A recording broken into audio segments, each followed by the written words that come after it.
Good morning, everybody, and welcome to Allen Family Firewood again. We're on the sawmill again. Because we have to be. Yeah, it's just what goes on around here, and we're probably going to start showing more of the sawmill stuff just because we do it quite a bit. I mean, we're always working on the mills, so we've got to get some 4x4s to put underneath the pallets. We put all that lumber in the shop the other day, and with building pallets, you got to have 4x4s to go underneath to keep them up off the ground. So that's just the way it works. And I know the last time we were getting some wood from Dave there with a crane, I noticed his blocking pile was looking pretty shabby. So I think we'll saw him some new blocking too. And Yep. next time he calls with a load of wood for us, we'll bring him some new blocking. We give it to him because he gives us free wood, and hey, why not, right? Got to keep the hand that feeds you happy. That's right. One of the nice things about saw and blocking, you guys, you don't need nice logs. This is just to keep the pallets up off the wood. Yes, this log is straight, but it's got big knots and big humpy bumps in it, and it's borderline even being a good campfire wood log. But it'll saw out and make good 4x4s, and it will hold pallets up off the ground. Yep, that's the game. And we've got some other stuff out there too. There's a I think it's a fir. It's either fir or spruce log. That's a 12-footer, I think. And I think the pine that we're sitting on now is a 10. And there's some red pine out there that are some 8-footers that might have some hardware in them. Yeah. We'll see how that goes, but yeah, I mean, it's just another one of them things that's saving us money, because Yep.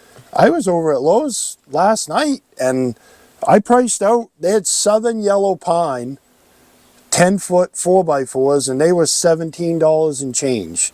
So we're probably going to get at least a half a dozen Right. out of this. So I mean, it's a $100 bill. It's going to save us this junk log that we just get turned into firewood anyway. And I don't think there's that many camp firewood bundles in this. So No. But at least it's a nice day. It's 30 already, yeah. and Yeah, it's warmed up good. 9 o'clock maybe right now. Yep, I'm liking it. This is nice we'll weather. take it. The only thing about working on the sawmill is you get kind of a break from the wood yard. Yeah. So we gravitated over here today because when we left yesterday, we were both pretty lame. Yeah. It's a workout over there, and it's not the same over here on the sawmill. You don't have to bust quite as bad.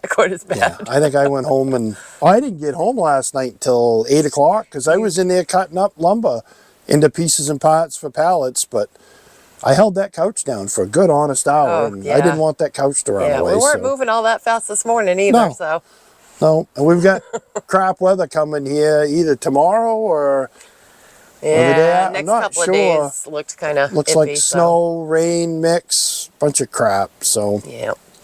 But we're not gonna. We know this is kind of boring, so we're gonna speed through most of the actual sawing, and just to show you our progress. But yeah, once you've seen a 4x4 get cut, I mean, it's kind of like splitting wood, and I suppose. but we try to make it different. You know, it's hard. Some days it's harder than others, but it's not always the easiest thing to make an entertaining video with a sawmill. But we've got a couple other things to talk about throughout the video, so yeah, we'll try to keep you entertained. God only knows. The pressure. Yeah. And I'm going to use the juice on the lube there on the mill. I'll bring that out and get that on, because I did notice that with the pine, it does pitch up the blade eventually, even when it's cold out. So you just put a new blade on that, didn't you? Last time before you sawed the other lumber. I don't. So yeah, I mean, we've sawed some stuff. I sawed a bunch of boards with it. I think I sawed 1 or 2 logs already with it. So we might have to do a blade change halfway through, but yeah, whatever. Well, maybe I'll have to do some jumping jacks then to keep on our game. I ain't doing any jumping jacks, but I'm still a little lame though. I'm going to sit right here and watch you do jumping jacks. I can tell you that, though. I think you should do jumping It'll jacks be a too. work stoppage if you're going to do jumping jacks. All right, you guys, Let's do something. yeah, let me go get the jug and get that all hooked up and warm the mill up and whatnot. And tractor's all sitting here. I've already set the log on, so we're good to go. Let's make some runners. Yeah. All right. We'll be right back at you in a minute.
Well, we got 8 4x4s out of the first log.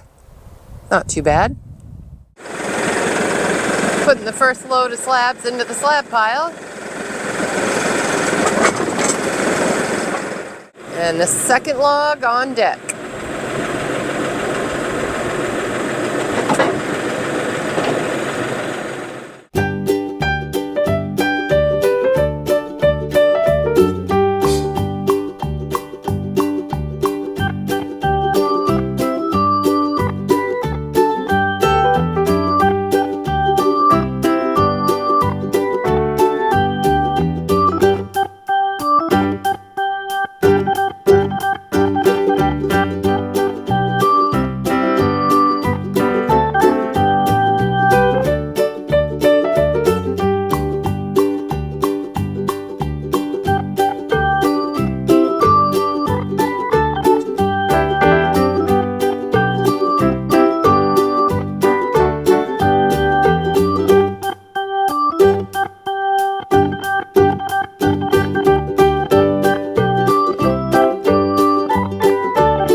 Log number 3.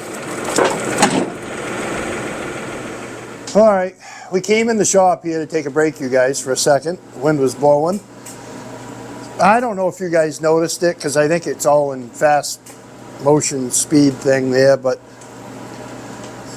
I thought the blade was getting dull because I was getting some dips in those 4x4s. So I changed out the blade, and even with a brand new blade, it's still doing it, the first cut. So what I'm thinking is, because it's been a week or so here of single digit numbers, it's the knots are just froze solid. It's like hitting a rock. I mean, you can, when you're pushing that mill down through, you can really feel when you hit that knot, even on that brand new blade. And it's making that blade dive down. which isn't a really big deal when it comes to making 4x4s for our own use or making pallet stuff for our own use, but I don't think I'd want to be sawing a customer's boards and having all those waves in it. So I guess I got to keep that in mind. I've never done a lot of sawing in the wintertime when it's been super, super cold. So it's just something to learn. I'm learning as I go too, but I was sawing too, and I get thinking because when you're sawing, you do have time to think, and I'm thinking about changing around the pallet design, you guys. Instead of having the pallets 4 foot by 4 foot by 4 foot tall with 3 rows, I'm thinking to go into a pallet with just 2 rows on it, with a lot bigger air gap in the middle. I noticed, I don't know how many of you guys watch Jim Barry, Woodchuck Canuck up in Canada there.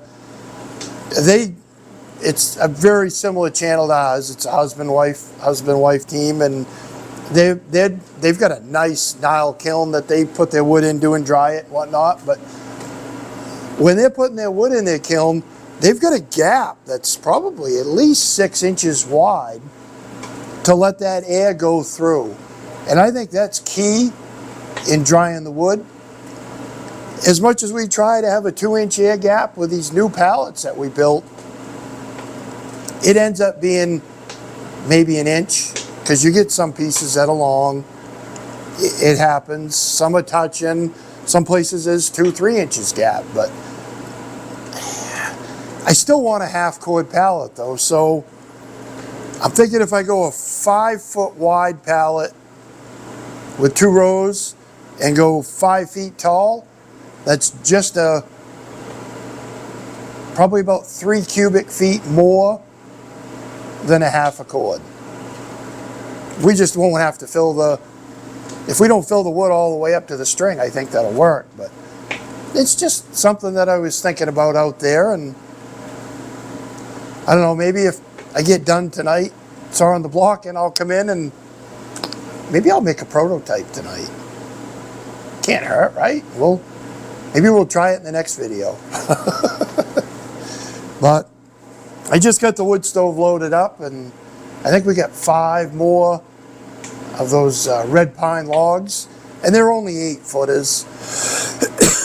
So, and I'm probably only going to get 4 pieces of blocking out of each one. We won't bore you with all the fast forward footage. Nobody watches fast forward footage anyway, so I'll just go out and we'll get that sawed, and we'll show it to you at the end how much we got. How's that? There, we got 6 4x4s out of that second log, plus a couple 2x4s. All right, we got some blocking sawed. Yeah, we got 24 4x4s, a couple 2x4s. It's not too terrible. I mean, it's still only what, 130, but It's less than we expected to get done. well, yeah, there's still 2 more red pine logs over there out of the 4 that I had. The guy that dropped them off, he had told me they had come from around a housing development, and he had dropped off probably like 15 of those things, and I saw there was eye bolts in them, and but I saved 4 of the ones that I didn't see any metal in. But first one I put on the mill, I think I hit 6 nails. And it was a butt cut log, so meaning it's the first 8 feet from the ground up where anybody can reach with a hammer and put a nail in, so that's what they do. The second log that I sawed, I could tell I went with that one because it was taken from up top. It wasn't a butt log. I didn't hit any metal in that, but I've already ruined one $30 blade, and I'm not in a big old all-fire hurry to go ruin another one on those other 2. So I think the other 2 are going to go in the firewood pile. And Yep, you can sharpen the chainsaw. yeah. If I hit a nail with a saw, then that's one thing. I can file that up. But Yeah.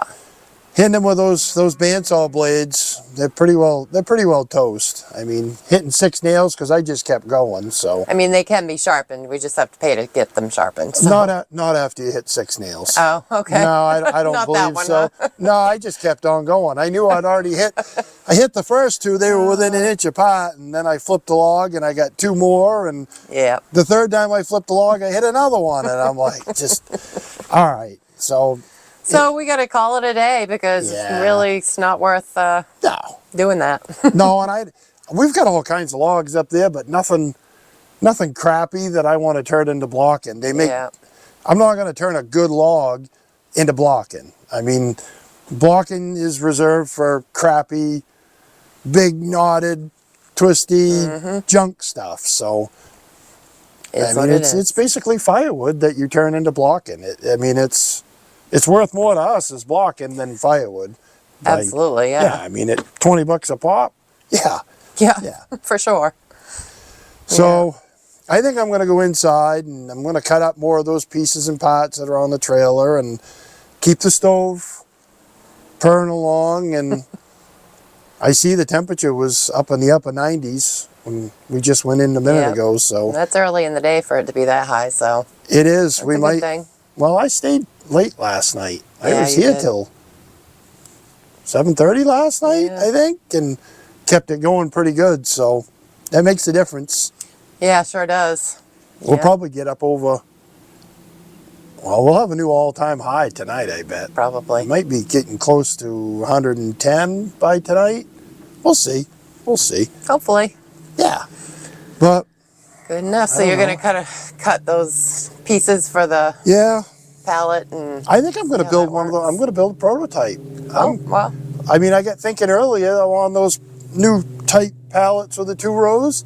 I might just build one. I got time now, so All right. if I build one, maybe I'll build 2 and we'll try them in the next video. Cool. That'd be kind of fun. See if it works Yep. before we shift gears and build them all that way. Oh, well, yeah. That's probably the smart thing to do. I think that's going to be the way we want to go. We'll see. We'll have to give them the test and find Yeah. out. Got to see what the stacking machine thinks of it. Well, yeah. That's all that matters. All right, you guys. That's about enough today. Yeah, then. this was brief, but you're probably happy. Yeah, it's another sawmill video, and We had to get it done, though. keep it short. But it's stuff that we got to do here, so Yep. it's got to get done, and that's part of it. And that's what we do. Yeah. Thanks for sticking with us, though, and we'll catch you on the next one. Have fun, you guys. Take care. Bye. Bye.